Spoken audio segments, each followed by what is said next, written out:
Hello guys and welcome for another New World video. I promised not long ago that I will update the anti-heal build which I'm currently running on my out character in Abaton for POD.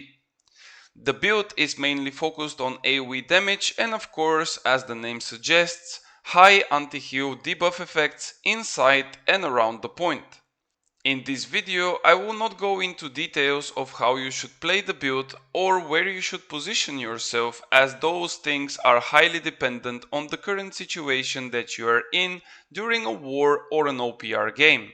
Of course, it is safe to assume that you should be looking for a free cast spot, and ideally you would want to cover the whole point of contest with all your abilities, as sometimes if you just run away from it, you would not have the same impact.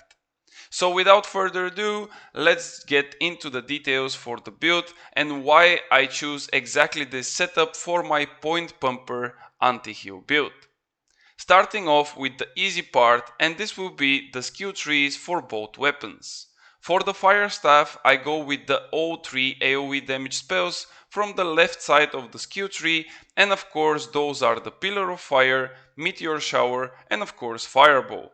I personally take the passives that you see on your screen, but some people prefer to have different ones, and this is up to their choice. The main idea here is that you will have to have as much as possible cooldown reduction, and of course you should maintain your mana above 50%.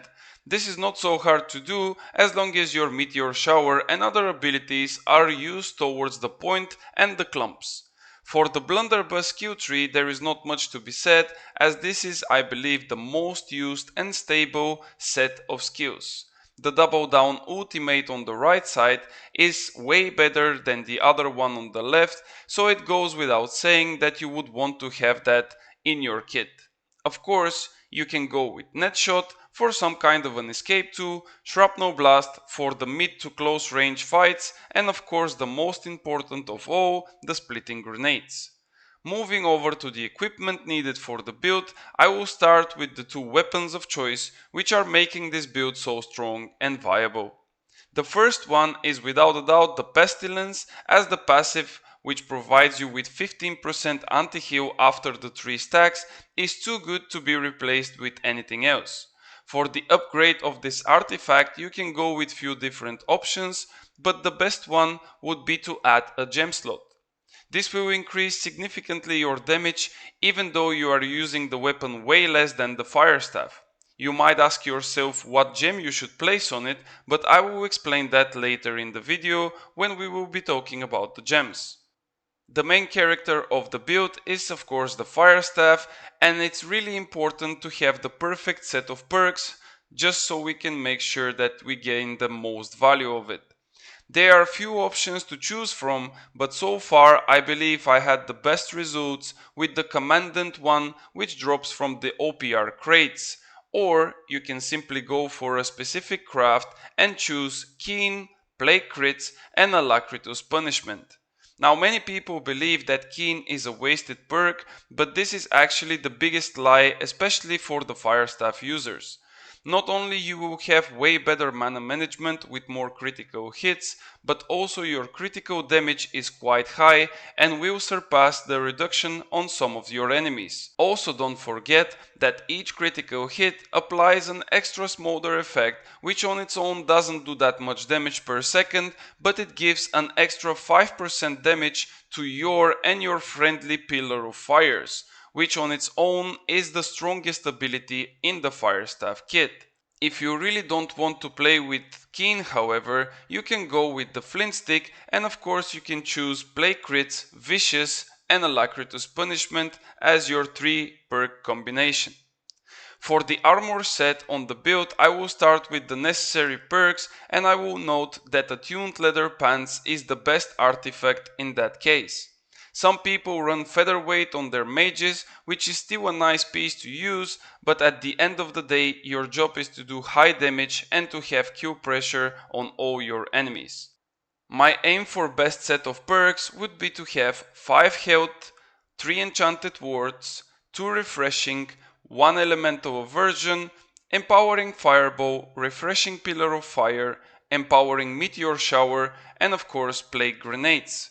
The need of health is just because you are playing with low con on the build, so you want to survive a potential 100 to 0 if you get targeted by enemies. Conditional perks are amazing, but definitely not the best option for low con light users. Enchanted Ward and Elemental Aversion are the best defensive choices, as they will mitigate most of the damage which will be focused on you. Of course, all 4 weapon perks are much needed for your kit in order to gain the maximum of it. For the jewelries, I used to always run an amulet with Trust Protection, Shirking in Power and Health. On my ring I play with Keen Awareness, Hearty and Refreshing, and for my earring I used to play with Endless Thirst, for which I use last perk Refreshing. With that I guarantee myself 4 refreshing perks and the maximum uptime of my abilities. I'm skipping the stamina recovery on the amulet simply because it will not save you in this loadout. I believe that positioning is the key factor for your survival, and that if you position yourself poorly, nothing will be able to save you. As mentioned previously, critical is something that I highly value, and this is also the reason why I choose Keen Awareness on my ring as well. Fire damage is a great perk, but having so much empower into the kit, I don't feel the need of it. And now to the part where you can choose the different options due to the variety of choices that the gems provide. In the beginning, I was running an emerald on my fire staff with a fire gem on my blunderbuss. This will provide you with a lot of fire damage to all targets, but as we know, there are quite a lot of people running fire absorption potions.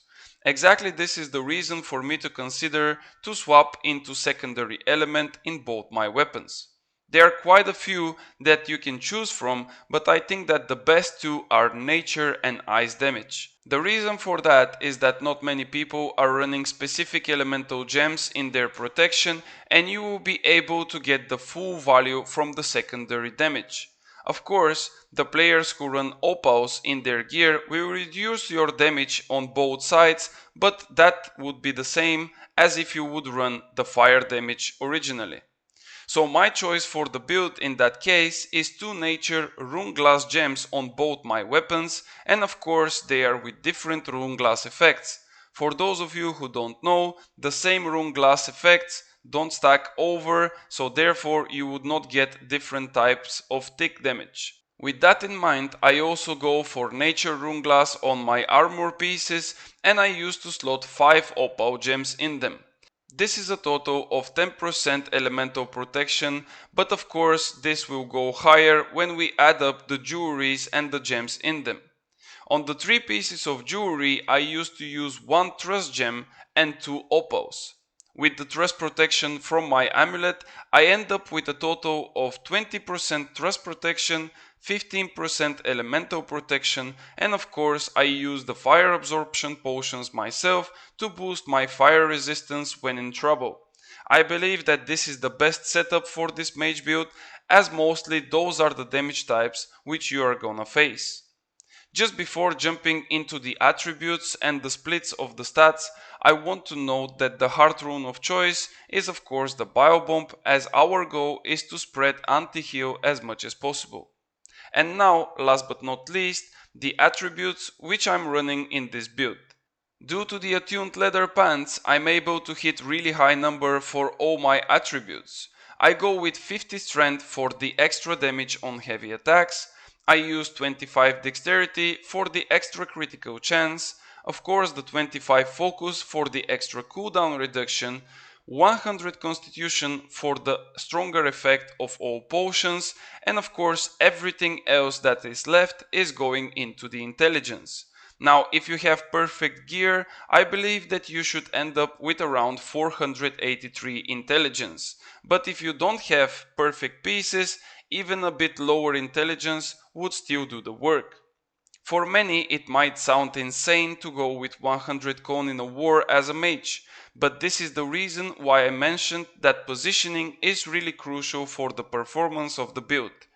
As you are a stat padder of your team, you should be always around the safe spots and playing on your stronger side. And with that guys, I think I covered the build which I'm running for my anti-heal role. If you believe I missed something, please let me know in the comments below. I would also like to hear from you if you already tried the build for yourself and what are your results. If you want to see more content related to New World, make sure to subscribe to the channel and join my Discord community server. Thank you guys for watching and I will see you on the next one.